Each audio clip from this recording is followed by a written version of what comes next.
L'objectif d'aujourd'hui, c'est de vous présenter, au bout d'un an, une expérimentation que nous avons lancée au sein du CHU de Toulouse, donc avec à la fois le CHU de Toulouse, et également aussi, ce qui est très important, c'est l'équipe médicale qui a pu utiliser ces solutions et nous faire un retour d'expérience par rapport à ça, également aussi sur le ressenti des patients. Alors les constats quand même, je vais quand même les rappeler. Nous sommes partis du constat, mais que nous partageons tous, qu'aujourd'hui, dans une consultation médicale, aujourd'hui 30% du temps de la consultation peut être utilisé à des tâches administratives ou à faible value médicale. Également aussi, 30 millions de patients d'hospitalisation par an en France pour seulement 300 000 professionnels de santé au sein des hôpitaux français. Ce qui, excusez-moi, il y a un problème de résolution, mais en plus, une autre difficulté, c'est une baisse de budget versus une augmentation du nombre de patients hospitalisés. Ce qui a comme impact, bien évidemment, des personnels sous pression, des temps d'attente en hausse, une qualité d'évaluation qui est en baisse et aussi un risque assurantiel croissant qui arrive en France de plus en plus. D'où le fait que nous avons essayé de créer une solution pour répondre à cela, pour retrouver du temps médical auprès des soignants. Et donc cela se passe par une application, une solution informatique, un hub, appelons-la comme on veut, qui s'appelle Max, qui en fait repose sur 4 piliers. On en a déjà parlé ce matin lors de l'intervention du CHU de Toulouse, mais donc des chatbots ou robots conversationnels qui vont permettre de préparer la consultation ou d'assurer le suivi du patient en pré- ou post-opératoire. Solution avec laquelle le patient va pouvoir interagir, et ce de manière sécurisée, afin d'avoir des informations, mais également le robot va pouvoir préparer la consultation ou également accompagner le patient dans le suivi. C'est ce que nous verrons juste après dans notre cas. L'ensemble de ces éléments va pouvoir remonter dans un dashboard qui va permettre aux soignants de pouvoir avoir un système d'alerte et de suivi. Et on va le voir aussi, de peut-être se concentrer sur les patients qui en ont le plus besoin et ceux pour qui tout va bien, ne peut-être éviter de les déranger toutes les semaines. Également aussi un système, donc là on a vu la préparation et les remontées des données, mais après il y a cette particularité de pouvoir intégrer des patients sur le territoire français, déjà sur la région Occitanie, via des solutions de messagerie et solutions instantanées. Donc une première solution de messagerie instantanée comme un WhatsApp, et qui est là à sécuriser en données de santé, qui va permettre aux soignants, mais aux patients, mais également à tous les acteurs de prise en charge autour du patient, d'être coordonnés et d'être même au niveau d'information via des messages, mais également aussi via du transfert de documents, de photos, de notes vocales, etc. Et enfin, le dernier, c'est également forcément une solution de téléconsultation qui va permettre d'aller beaucoup plus loin dans l'interaction instantanée entre les différents acteurs. Donc cela représente aujourd'hui 8 applications que vous avez en pré- et post-opératoire, que nous avons pu tester notamment au sein du CHU de Toulouse. Et l'objectif, c'est de faire un focus aujourd'hui avec les équipes médicales sur le suivi à domicile de patients en pathologie chronique et notamment particulièrement en oncogériatrie. Donc je laisse la parole à Gilles. Ah, Lucille, honneur aux dames. Bonjour, du coup Gilles et moi on est infirmiers en fait sur un dispositif d'annonce et de suivi téléphonique. Du coup on s'inscrit en fait dans le dispositif d'annonce s'inscrit dans le plan cancer 2003-2007, donc sur la mesure 40 qui permet aux patients de bénéficier des meilleures conditions d'annonce du diagnostic de leur maladie. Et du coup, on propose en fait aux patients, au moment de cette annonce, s'ils le souhaitent, d'engager un suivi téléphonique, qu'il a aussi le droit de refuser s'il ne le souhaite pas, mais en sachant que c'est pratiquement jamais arrivé. Voilà, donc en fait, ce dispositif en fait a été mis en place parce qu'effectivement, le cancer il touche majoritairement des patients qui ont plus de 65 ans. Évidemment, la fréquence des cancers, elle augmente avec l'âge. Ça représente 2/3 des nouveaux cas diagnostiqués. Et c'est donc une proportion importante de personnes âgées parmi les personnes atteintes de cancer. Donc c'est vrai que c'est un peu primordial. Donc en fait c'est primordial parce qu'en fait on est sur une population qui a des particularités avec des fragilités importantes, donc notamment au niveau de son autonomie, donc des pertes d'autonomie, un déclin fonctionnel, des fragilités nutritionnelles, des fragilités psychiques, des fragilités environnementales, notamment chez les patients qui sont isolés. Et des patients qui ont des nombreuses comorbidités, en plus de leur cancer, ils ont souvent beaucoup de choses. Du coup ça nécessite une prise en charge spécifique et personnalisé. Alors pour être bref, Le décor étant campé, vous n'êtes pas sans savoir qu'il y a différents temps au niveau de l'annonce. Je vais faire court. Le temps médical, le temps d'accompagnement soignant, l'accès aux soins de support. Et ça se passe avant l'initiation du traitement chimiothérapeutique. Une fois que le traitement est décidé et qu'il est initié, le suivi téléphonique commence et c'est là où on rentre dans l'interface ville-hôpital.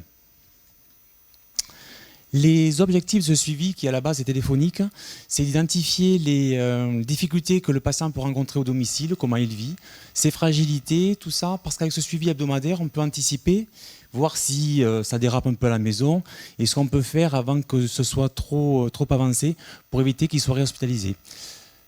Ces précautions permettent aussi de respecter les protocoles de chimiothérapeutie quand on devance un peu le problème et qu'on en prend compte, on le prend en compte la première semaine et pas au bout de 3 ou 4 semaines, il n'est pas encore trop installé, on peut faire quelque chose. Et l'objectif chez nous en oncogériatrie, c'est surtout le maintien de la qualité de vie, c'est ce qui est important. Le nombre moyen de patients à l'année est d'environ 150. Ça correspond à un appel par semaine pour les infirmières, Lucille et moi, par semaine, dans l'idéal, d'une durée moyenne de 20 minutes. Ça peut paraître un peu long, mais en gériatrie, l'information ne jaillit pas directement. Un patient de 40 ans, il va vous dire « j'ai pas de nausée, j'ai pas de fièvre », en 5 secondes c'est plié. Pour le patient âgé, s'il a eu de la fièvre, c'est passé. S'il a eu mal, on fait avec et puis on verra. Il faut aller chercher l'information pour la faire émerger. C'est pas très facile sinon. C'est surtout centré sur les effets secondaires et les réévaluations de fragilité. Tout ça pour l'autonomie surtout. Suivant ce qu'on rencontre au décours d'entretien, le lien est fait avec le médecin traitant, l'infirmière à domicile. Et il nous arrive aussi d'hospitaliser des patients pour éviter qu'ils passent par les urgences. Tout cela est tracé bien sûr dans un dossier informatisé de l'hôpital et c'est ce qui forme le suivi personnalisé du patient. Le constat qu'on fait, c'est que le nombre de patients suivis est en constante augmentation. Il est très difficile maintenant de maintenir un appel hebdomadaire pour tous les patients. Et il est très compliqué aussi pour nous de savoir quel patient on va appeler plutôt qu'un autre. C'est une activité qui est très chronophage et on a un suivi qui s'est un peu altéré ces 2 dernières années. On s'est posé la question de savoir si tous les patients avaient besoin d'un appel hebdomadaire, parce que certains, de semaine en semaine, ne rencontrent aucun problème à la maison. Et ce qu'on pourrait mettre en place pour optimiser ce suivi. Le développement d'un outil informatique s'est un peu imposé, qui permettrait d'avoir un suivi, de personnaliser encore le suivi aux patients. C'est-à-dire que tous n'auraient peut-être pas un appel hebdomadaire. On a construit avec les médecins un questionnaire standard qui est axé sur les effets secondaires. Alors, il est à améliorer parce qu'on a pris quelque chose de très généraliste. Rapidement, on va être amené à l'adapter un peu en fonction des traitements qu'ont les patients. Il est rempli soit par le patient, soit par un aidant 1 fois par semaine. On pense aussi peut-être qu'il y a inclure les infirmières à domicile qui seraient partantes. Alors, l'illustration, on appelle... Ouais, Gilles, c'est moi. Et vous allez le savoir, vous allez voir. Pardon. En moyenne, 60 patients hebdomadaires, ce qui est énorme. Parce que ça inclut notre temps, et aussi l'annonce, le suivi, faire les programmes personnalisés de soins et voir un peu ce qui se passe à la maison. Ce chatbot étant proposé dès le départ aux patients, beaucoup acceptent. En moyenne, on est à peu près à 70% de patients qui acceptent ce suivi par informatisé. Ils remplissent le questionnaire, ou l'aidant. Nous, on peut avoir directement qui revient sur un tableau, sur notre écran, les soucis qu'a rencontré le patient, ou pas. C'est-à-dire que ça résonne un peu, le patient est un peu classé. S'il n'a aucun symptôme, il est en vert. S'il a un symptôme, il sera en orange. Et à partir de 2, il est en rouge. Ça nous permettrait, nous, de savoir qui on appelle en priorité. Je vous ai tout dit. Ça, c'est réglé. Ensuite... Ça, c'est un exemple un peu quelques questions du questionnaire. Fièvre, oui, non, je ne sais pas. Le je ne sais pas, c'est parce qu'on voulait être sûr que le patient ait bien vu la question. S'il répond ni oui ni non, est-ce qu'il l'a prise en compte ou pas? Si vous avez débuté traitements antibiotiques, ça c'était un lien avec des effets secondaires bien sûr, l'aplasie, perte d'appétit, enfin c'est très, très standard. Le moral, la prise de sang, le questionnaire. Qui a rempli le questionnaire?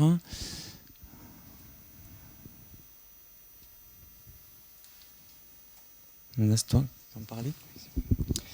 Comme vous l'avez compris, on a choisi le cas d'usage le plus simple, c'est-à-dire utiliser du numérique avec une population de patients de moyenne d'âge de 80 ans, ce qui a été une grosse difficulté, et le fait de tester justement dans cet environnement a été challenging pour nous tous. Donc là, vous voyez que le patient utilise, ou les aidants, via une tablette, mais principalement, on va dire que quand même les personnes âgées utilisent sur leur ordinateur. Toutes les semaines, donc, ils se connectent sur ordinateur et remplissent via donc un lien sécurisé, l'ensemble du chatbot. Ce qui, aussi en termes d'effet, on en parlera dans la conclusion, mais il y a le fait de pouvoir utiliser du numérique pour ces patients âgés a aussi un effet bénéfique pour eux, car ça leur permet d'être, je dirais, encore dans le coup, et même aussi au sein de leur famille, d'interagir sur un sujet un peu numérique, justement, avec les aidants ou même leurs petits-enfants. Donc ça a été un des effets intéressants qu'on a pu étudier. Donc là, c'est vous avez vu côté patient, mais donc côté soignant, l'ensemble remonte en fait dans un dashboard ou une liste d'activités qui permet donc aux soignants d'avoir, comme l'a dit Gilles, en fait tout un listing des patients avec différents états et donc se concentrer, on va dire, sur les patients qui en ont plus besoin. Et à la différence d'avant, tu parlais de 20 minutes d'appel. Là, avant d'appeler les patients, on sait tout de suite pour qu'on les appelle parce qu'il y a eu soit des vomissements, soit des diarrhées cette semaine et des choses comme ça. Donc ça permet aussi d'aller directement, je dirais, à la solution, en tout cas à la discussion avec le patient. Même si pour autant, il ne faut pas le cacher, ça reste quand même un moment très important pour les patients. Je pense que vous en parlez mieux que moi. Cet appel hebdomadaire reste quand même toujours présent aussi pour avoir des informations autres que la machine ne pourra pas remonter. En termes de bilan, je vous laisse... Alors du coup, donc, nous, ça a été expérimenté, on a commencé en fait l'année dernière, donc en été 2018, donc on a à peu près là 1 an de recul.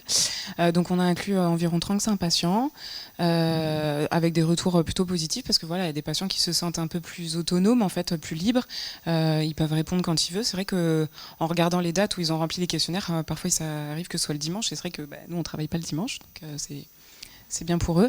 Effectivement, pour nous, c'est un gain de temps, parce que du coup, c'est vrai que comme les patients sont classés, c'est comme si le feu est rouge, nous, c'est clair, il faut qu'on l'appelle. Donc, du coup, c'est vrai que c'est déjà visuellement, c'est facile, et en plus, du coup, ça permet nous de déclencher les actions qui vont avec.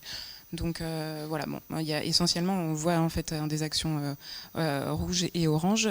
Il y a quand même pas mal de verts, mais du coup c'est vrai que il y a vite des problèmes qui remontent sur des problèmes qui étaient déjà là avant. Donc c'est pas forcément toujours évident, mais du coup c'est vrai que ça nous aide bien. Du coup, en termes de bilan, donc effectivement, donc c'est un gain de temps considérable pour nous. Ça renforce l'autonomie du patient, voilà, qui se sent vraiment acteur de ce qui lui arrive, de ce qu'il peut vivre et en plus d'utiliser cet outil informatique.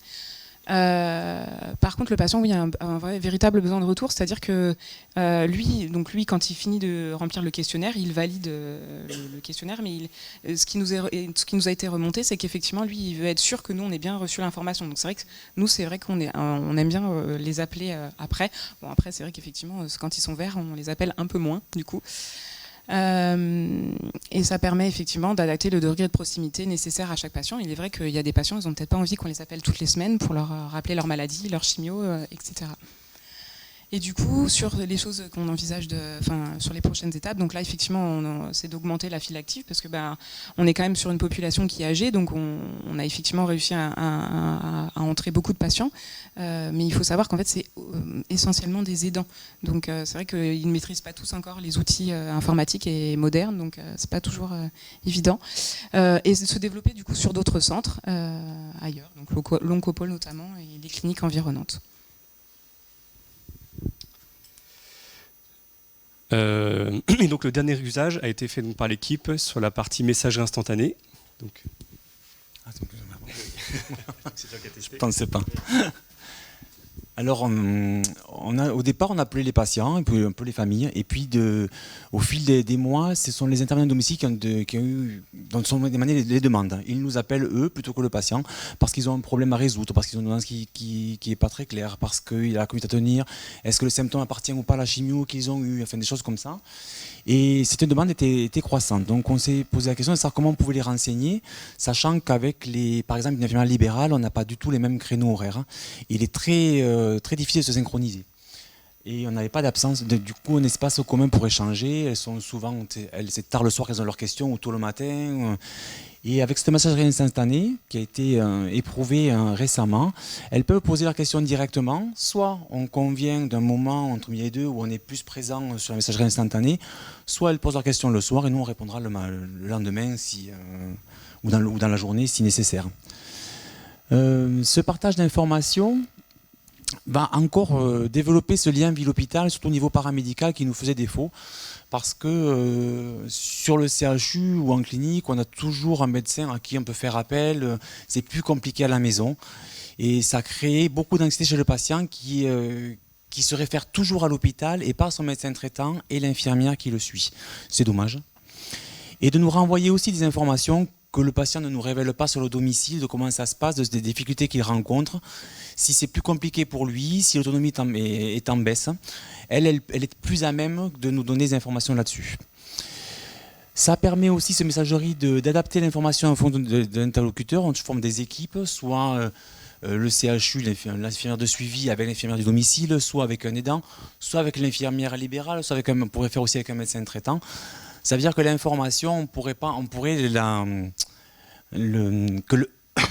le patient n'est pas des choses qui puissent le choquer. Par exemple, par un bilan, une hémoglobine des fois 8 ou 9 est très inquiétante pour un patient qui sait lire son bilan, alors que dans le cas de sa maladie, elle n'est pas significative. C'est quelque chose d'acceptable.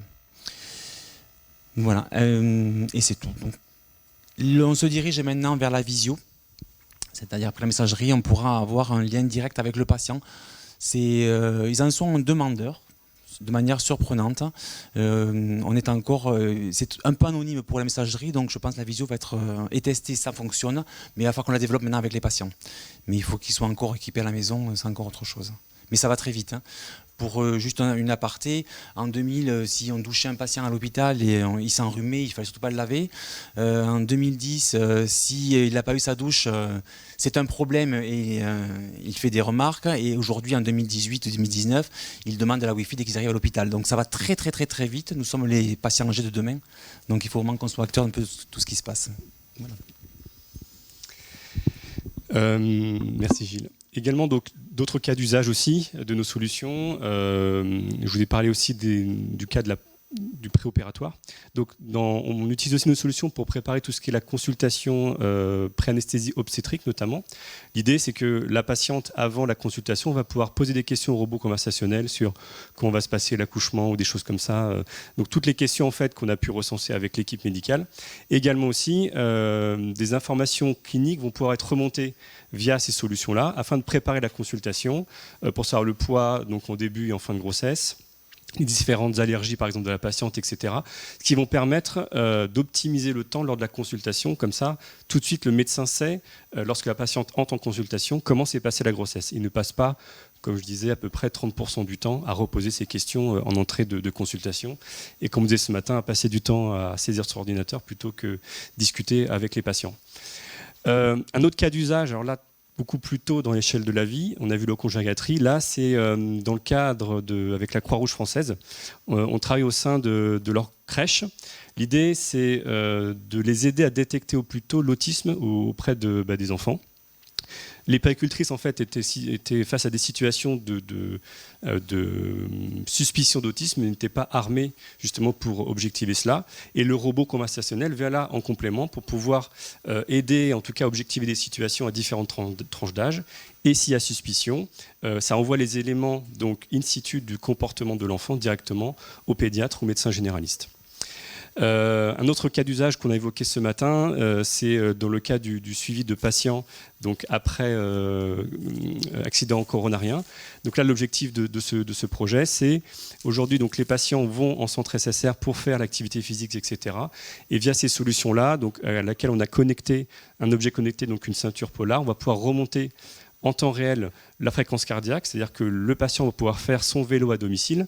Le bot va être là pour l'accompagner avec la fréquence cardiaque cible, en lui disant pédale un peu plus vite ou plus doucement, etc. Et si nécessaire ensuite, via l'interaction instantanée, via la messagerie ou VoIP, le soignant va pouvoir débriefer l'activité physique avec le patient. Donc là, c'est le cas d'usage que nous allons mettre en place avec l'équipe du Dr Labrunet. Bien évidemment, l'étape d'après pour nous, c'est l'interopérabilité des systèmes. C'est encore un mot qu'on a entendu toute la matinée pour pouvoir sécuriser les échanges et s'interfacer avec les différentes solutions des systèmes hospitaliers des différents hôpitaux. Mais la solution est déjà utilisable en tant que telle. Donc l'objectif de nos solutions, c'est du gain de temps médical, comme vous l'avez vu, préparer et en tout cas accompagner les soignants pour leur redonner du temps humain, on va dire, pour accompagner les patients au mieux, avec donc ces constantes qui sont l'interopérabilité, la sécurité des échanges et l'instantanéité. Alors cette solution s'inscrit dans un cadre un peu plus général au sein du CHU de Toulouse, et le docteur France Laffiche va nous expliquer cette démarche. Oui. Alors, je suis désolée pour ceux qui ont participé à l'atelier de ce matin sur le CHU. Je vais répéter un certain nombre de choses. Je vous prie de bien vouloir m'en excuser.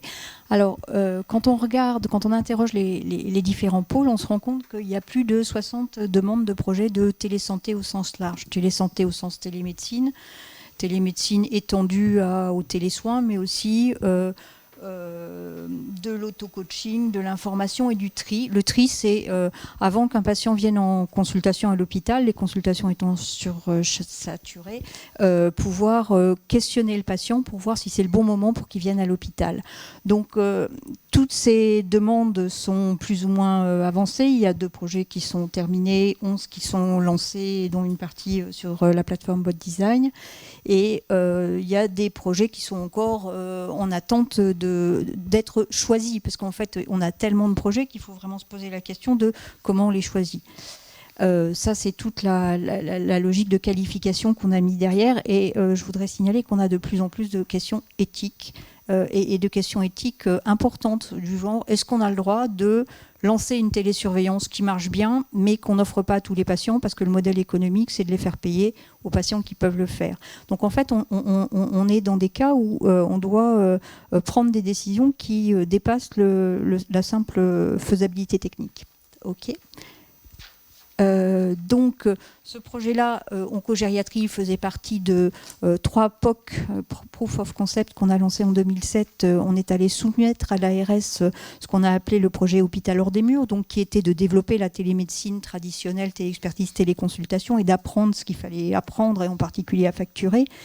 Parce que c'est pas si facile que ça de facturer quand on est dans un CHU. On facture à l'heure actuelle 200 actes sur 15 000, parce que la notion de télépatient, c'est quelque chose qui est révolutionnaire, parce qu'on a l'habitude d'intégrer un patient en le voyant en face à face et en ayant sa pièce qu'on peut photocopier. Qu'est-ce qu'on fait quand on a des patients qu'on ne verra peut-être jamais?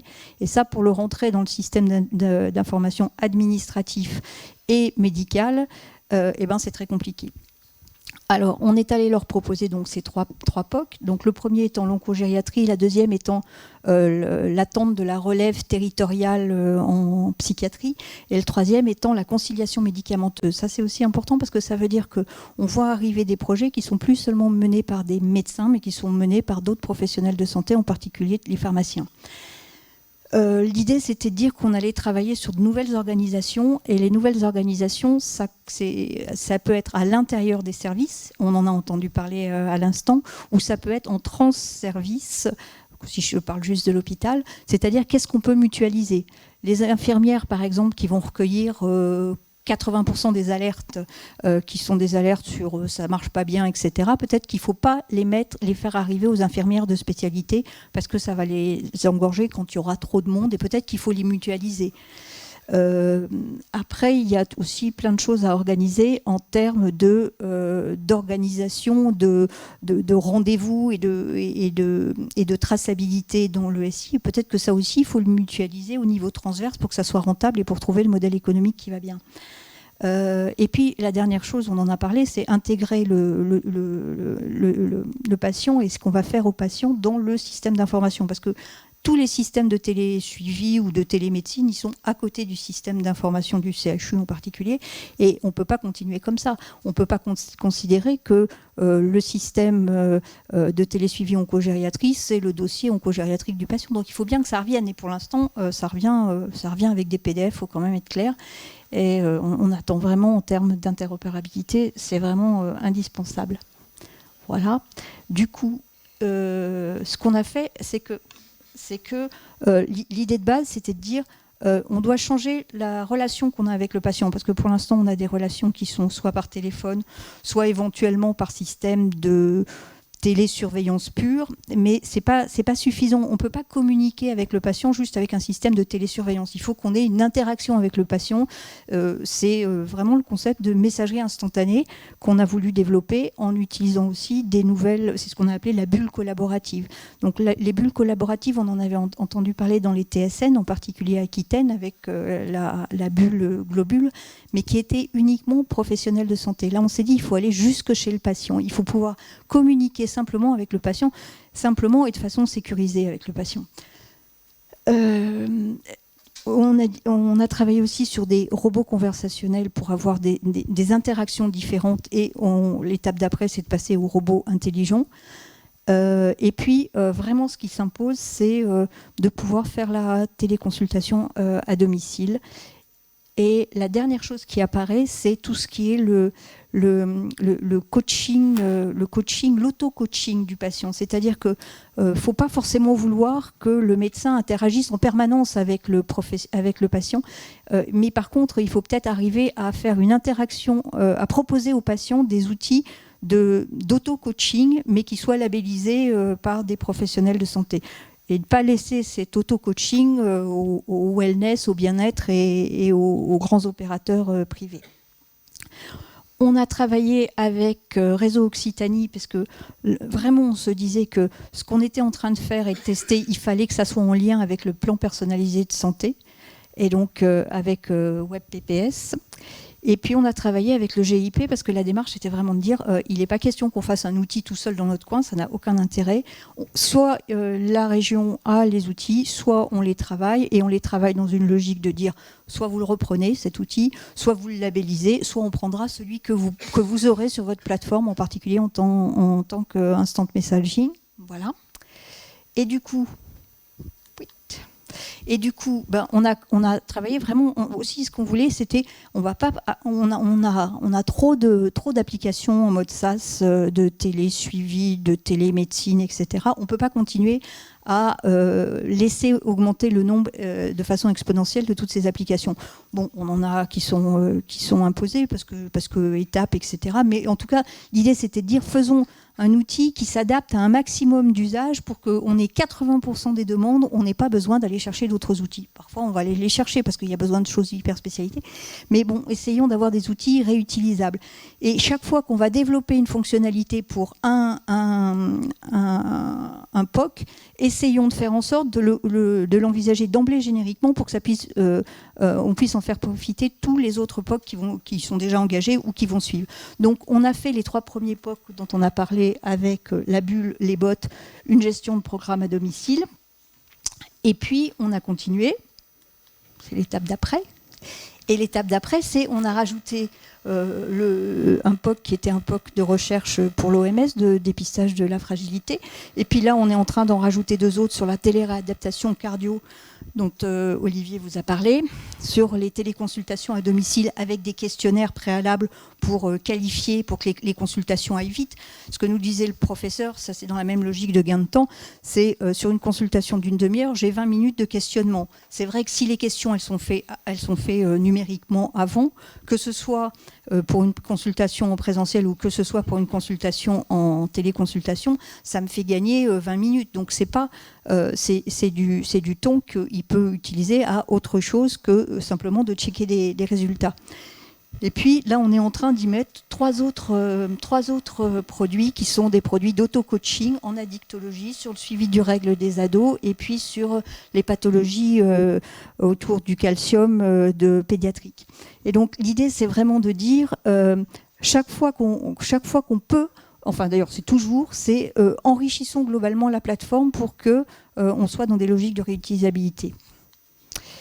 Et faisons-le, parce que quand même le cadre national est apparu au milieu de l'année 2018, faisons-le en sorte qu'on soit cohérent avec ce qui va arriver dans l'espace numérique de santé.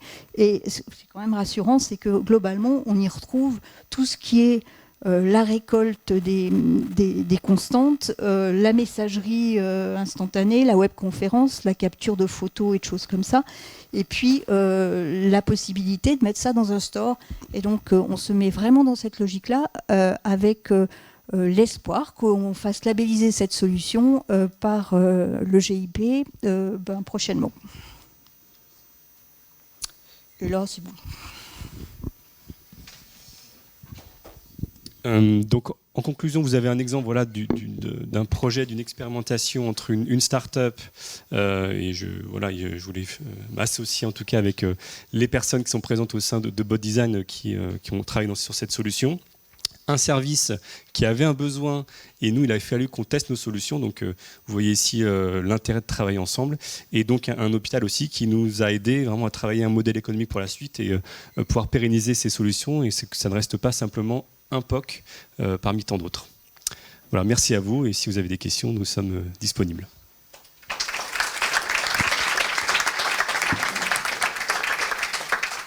Est-ce qu'il y a des questions ?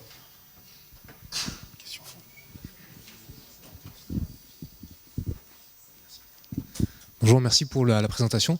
Moi, je suis médecin anesthésiste au CHU de Toulouse. On serait vraiment intéressé d'avoir ce genre de concept. Néanmoins, j'ai une question. Comment est-ce qu'on va, selon vous, organiser le temps médical quand on va avoir de l'interaction avec le patient ?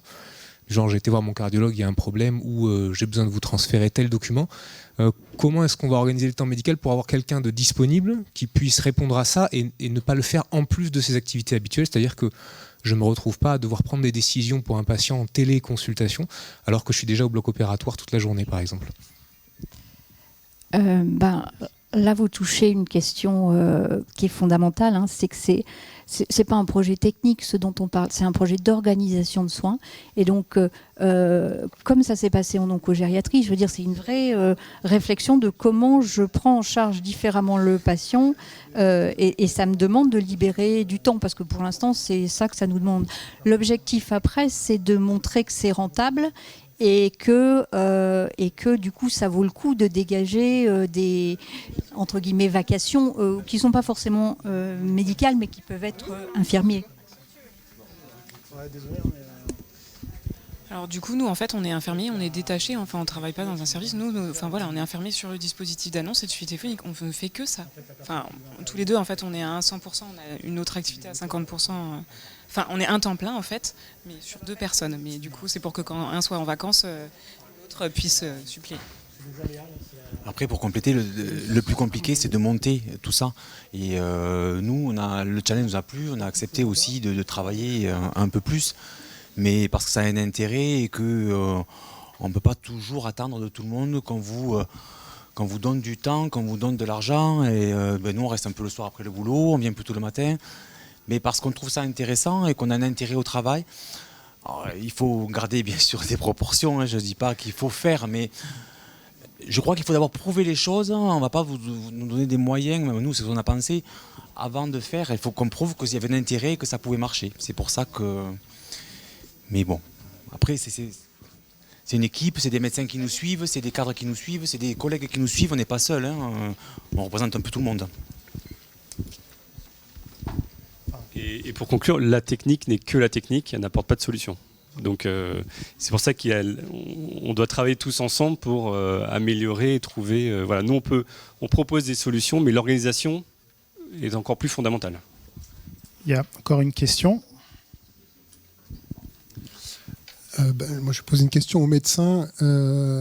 Ça fait un petit moment que je travaille dans l'e-santé et je crois que vous êtes le premier médecin que je rencontre qui à ce point investi justement sur des questions d'organisation et voilà, qui parle de référentiel d'interop, de la diapo de POC, de la diapo de Ma Santé 2022. Alors j'ai une question, c'est quoi le médicament que vous prenez, docteur ? Joker. Est-ce qu'il y a d'autres questions ? Oui, en plus on a le temps, la keynote d'après est annulée, donc comme ça. Dans l'époque que vous parliez concernant l'auto-coaching, quelle est la place du patient partenaire, justement du patient avec l'expertise, la compétence expérientielle des patients, qui pourrait être un intérêt dans ces auto-coachings ? Alors, on est en train de commencer à les lancer. Ceci dit, en addictologie, les médecins psychiatres qui travaillent sur la chose sont conscients sont même porteurs du message que le soutien par les autres patients est fondamental. Surtout qu'il y a des choses qui vont se passer en dehors des heures ouvrables. Et là, le patient, il est vraiment important. Donc, l'objectif, c'est de les intégrer au sens support comme les autres ressources médicales soignantes.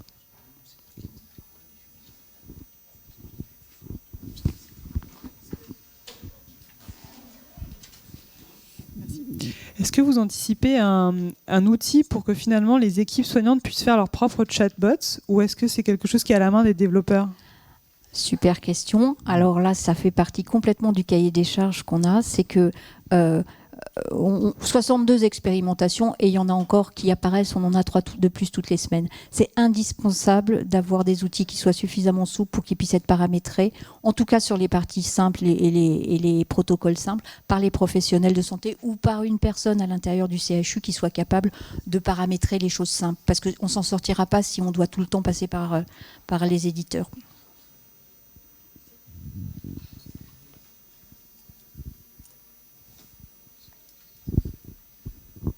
D'autres questions ? Bon, écoutez, merci à vous et bon après-midi.